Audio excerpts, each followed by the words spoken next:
Algebra 2, Final Standard Review, number 3.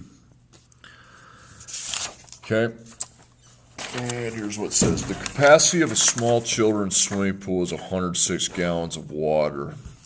There are currently 15 gallons of water in the pool. You're filling the pool at a rate of 2 gallons per minute. After how many minutes will the pool be full? So my answer is the unit of minutes. So I have the unit of minutes, but that coexists with the unit of gallons. So X is minutes, Y is gallons. Gallons per minute. The gallons per minute rate is 2 gallons per minute. And it's actually 2 gallons, so that's a linear equation. Okay, so it's a straight line. And we have a beginning point represented with an XY coordinate, 0 for X. And then from there I add mx, m times x, rate of change times the x units, and then y. Okay, so 2 gallons per minute, so m is 2. Okay, now before the 2 gallons per minute, there were 15 gallons in this. There were not 106. There's no way to get 106. That's full. Okay. And my equation, 15 plus 2x equals y. Okay, now I've already dealt with the 2 and the 15. Now 106 must be the one that goes in the equation. That's 106 gallons, and it's y, so that would go in for y. Okay, so x has one answer. We just need to isolate it. So minus 15, so 2x equals 91, and then divide by 2. And x is 45.5, so 45.5 minutes. Okay. That one's really easy. That's like an Algebra 1 first 3 weeks problem, but then out it gets tougher. Okay, a pool's being drained. After 5 minutes of draining, there are 775 gallons left in the pool. After 10 minutes, there are 700 gallons left in the pool. After how many minutes of draining will the pool be empty? That means, will the pool from its full amount be empty? You got to find its full amount eventually. So minutes. By the way, it's not 0 minutes, it's 0 gallons. I wrote that wrong. Okay, 0 gallons. So I'm finding the minutes. So for units, I have minutes. And that coexists with gallons, only 2 units working together here. X is minutes, Y is gallons.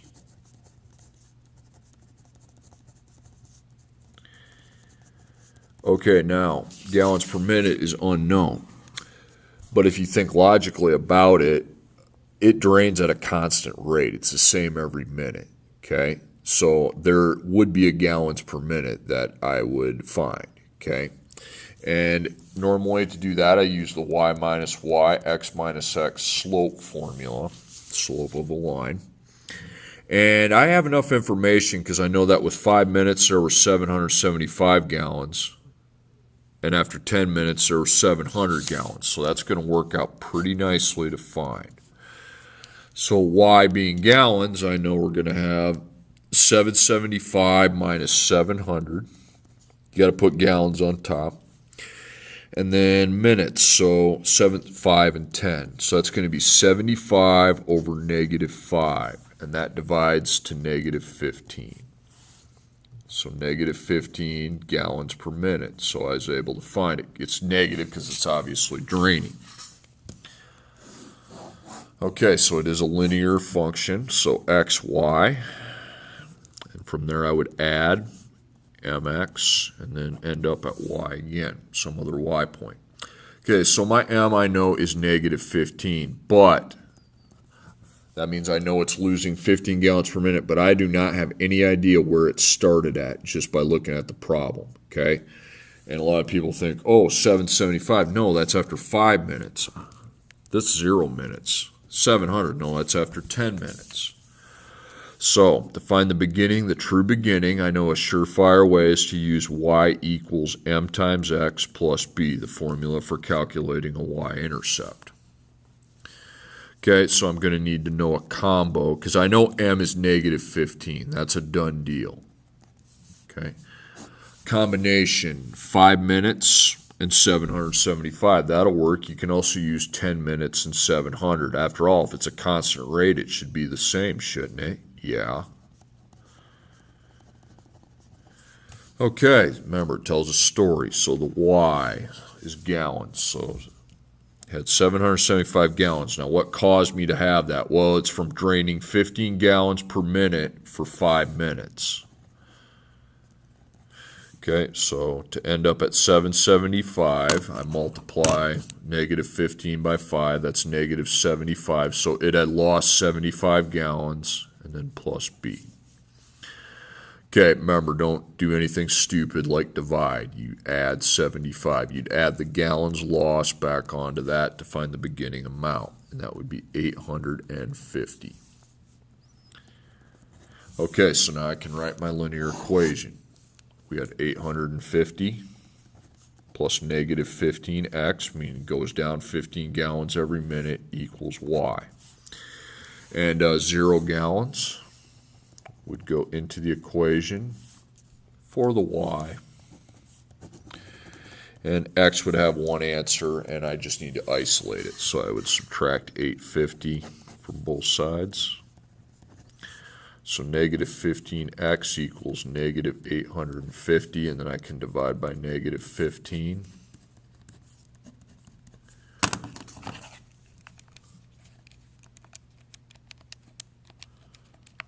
And I got a little decimal, so I'm going to say it's 57. So 57 minutes, a little under an hour.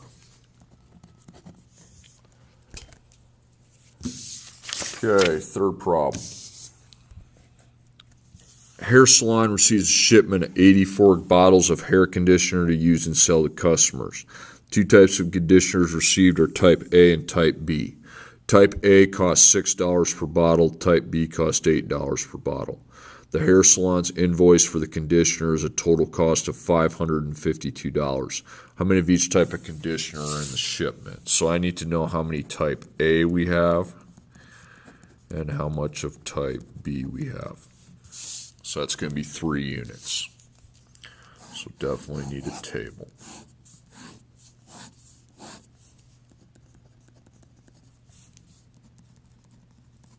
Actually, I'm going to write together for this one up here. I think that I should have been doing this all along. So money total, the cost of a single unit, and then how many units themselves.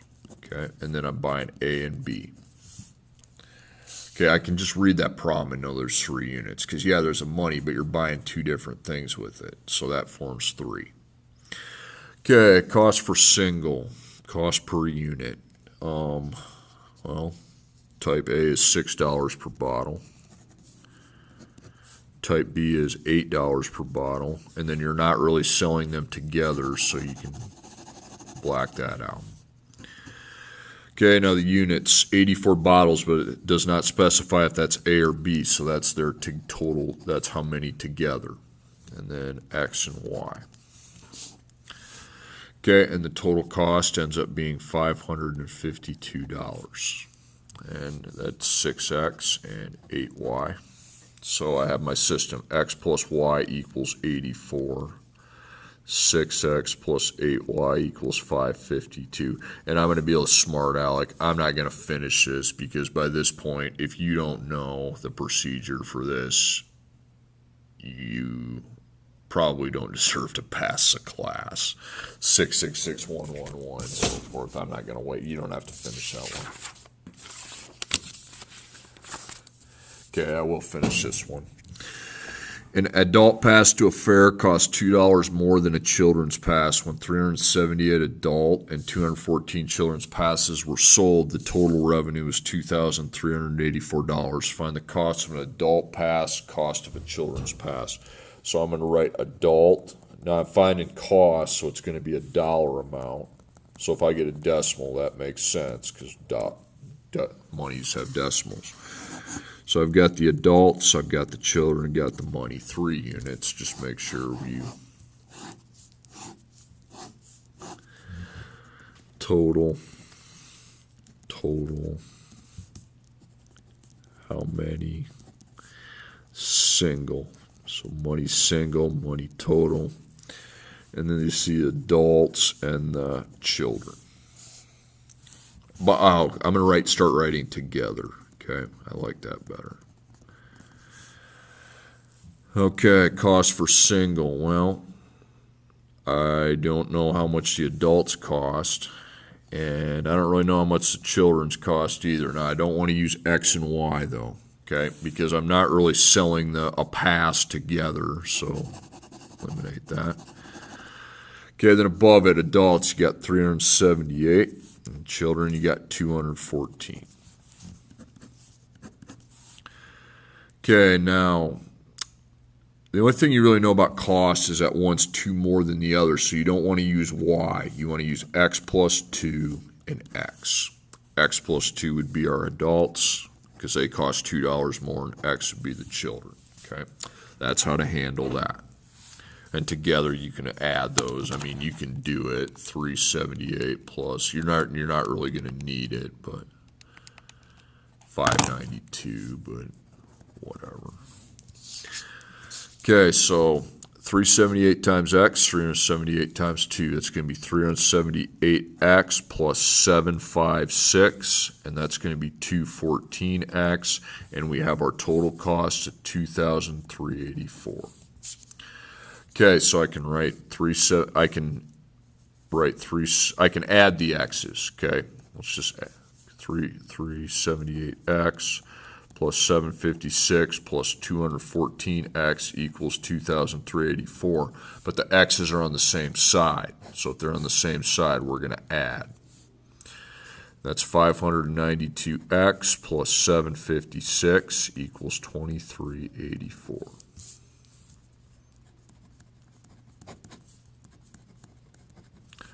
592X equals 2,384 minus 756, and that's 1,628.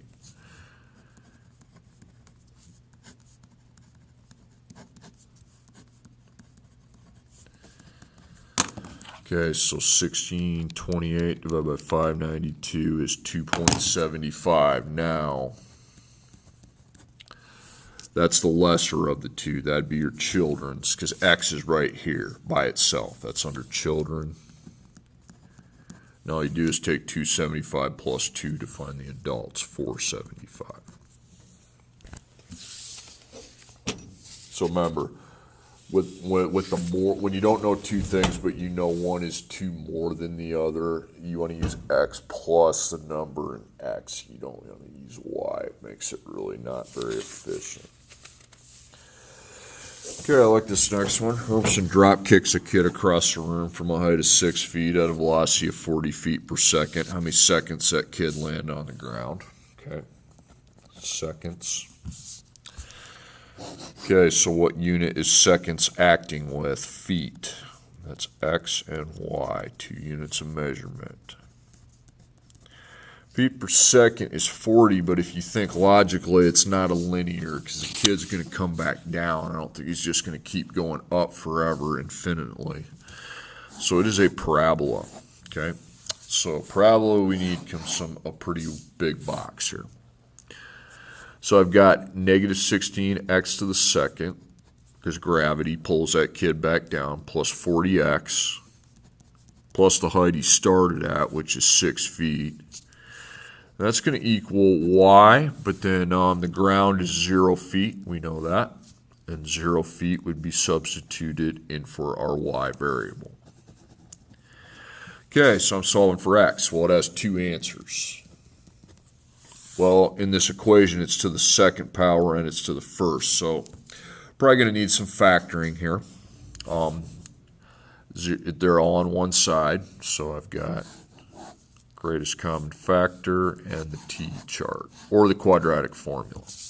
If GCF negative, you have that. Okay, can you divide them all by x? No. Now, take your smallest number, 6. So 1, 6, 2, and 3, and 3. Okay, can you divide them all by 6? No, 40 is not divisible by 6. How about 3? No, neither will 16. Okay. How about 2? Well, yeah, these are all even numbers. They're obviously going to divide by 2. Okay, so divide them all by -2. And I end up with 8x to the power of 2 minus 20x minus 3. Okay, so this factoring might be possible because you got a times c. 8 times -3 is -24, so I'd look for a difference of 20. I mean, at least it's not like 1,076 where I just automatically go to the quadratic formula. I'd want to, no. And then 2 and 12, so it's 10. It's not going to work, so you use your quadratic formula. So the opposite of b is positive 20.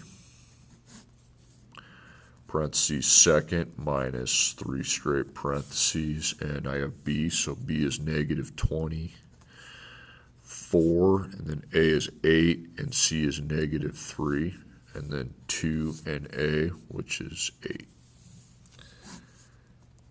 Okay, so I have 20, and 2 times 8 is 16, and then I need to figure that square root out.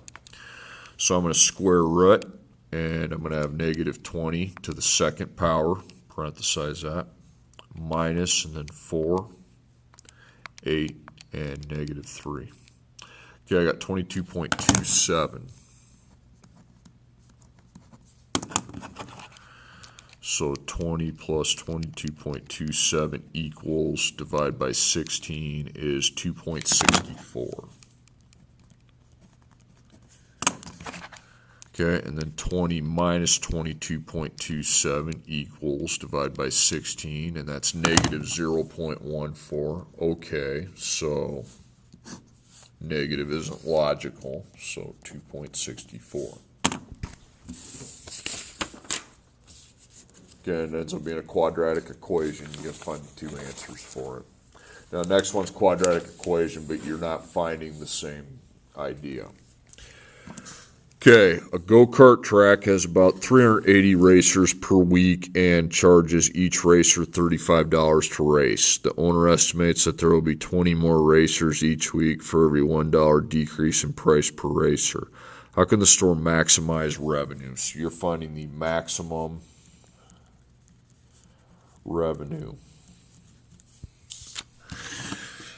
Finding the maximum for anything, you don't ignore the units and the side boxes. You know that it's parabolic. You know you're finding the top point, and a couple of other things you know. And some of you I'd love to call out by name, but I'm not going to because this video is going to be made public. It is opposite of B over 2A, not the song. Okay, you don't, not GCF, not T.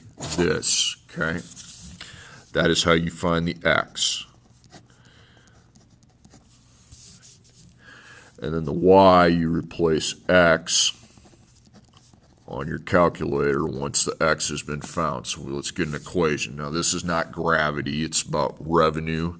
To find your revenue at a business, it's always the price you're charging, as long as you're only charging for one thing, which these people are. They're charging races for go-kart, times the amount of items sold. Okay, now each one of those gets parentheses, so revenue is Y. Okay, go find your money amounts in the problem. Those go here, 35 and $1. So I have $35. And then it's $1 decrease, so you're -1, but you don't know how many ones you're minusing, so X. Could be all 35, probably not, because you wouldn't make any money that way. Okay. Then the items sold, I have 380. And if I'm minusing from my price, I'm going to add to my people that come by from me. 20, but I don't know how many 20s are added, so X. Okay, you need an A and a B, so blank X squared plus blank X plus blank, and I need to FOIL. So I take 35 times 380. I will be taking 35 times 20x. Then I'll be taking negative 1x times 380. And I will be taking negative 1x times positive 20x. And I find these products. So 35 times 380 is 13,300. 35 times 20 is 700. It would have an x factor. And then negative 380 with an x factor. Remember that 1 is negative, okay? If you just put 1, you're going to screw it up. Negative 20 times 1 times 20 is negative 20x second. And now we have negative 20 as x the second. That's my a, okay? I have that. Now the b's, we want to plus those two together. So I'm going to take 700 plus negative 380. That's 320. That's your b. And then 13,300 is a C, but remember what I said, all I need is this. I'm not using the song. So opposite of B is negative 320, and then 2 and negative 20. Okay, so that's negative 40, and then I divide, I get 8. Now 8 is how many 1s were subtracted from 35, so 35 minus 1 times 8. But what I really want to know is how much money that makes me. Replace x on the calculator with this.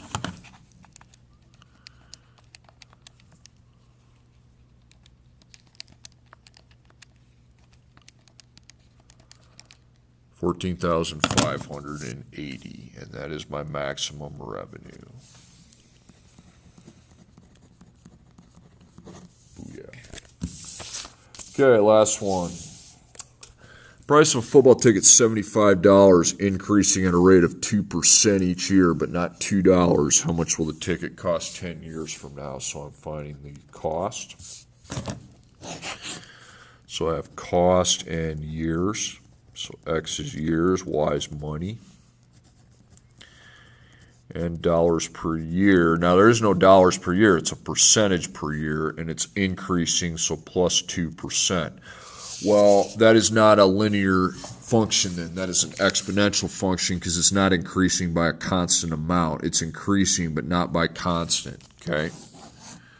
So it kind of levels out, and then the asymptote, by the way, the asymptote on a story problem is most of the time 0. The limit it can't cross because the ticket's not going to have negative value. Okay, and this I have my starting point, my y-intercept, but I will not be adding. I will be multiplying because you take units times percents. And I make it g to the x power, not mx, g for growth factor. Okay, so we had $75 at the beginning, and from there 75 will be times by my growth factor. Now what's a growth factor, you ask? Well, it can be found by taking 100% and adding 2% to it. That is 102%, making my growth factor 1.02. Okay, so my equation is 75 multiplied by 1.02 to the power of x equals y, and 10 years. 10 years is going in for x, so y only has one answer, and it's by itself, so just plug it in. 75 times 1.02 to the power of 10. $91, you put 91. If you really want to put $91.42, be my guess. Okay, that's what I have to say on that. Hope it's been informative, and next time.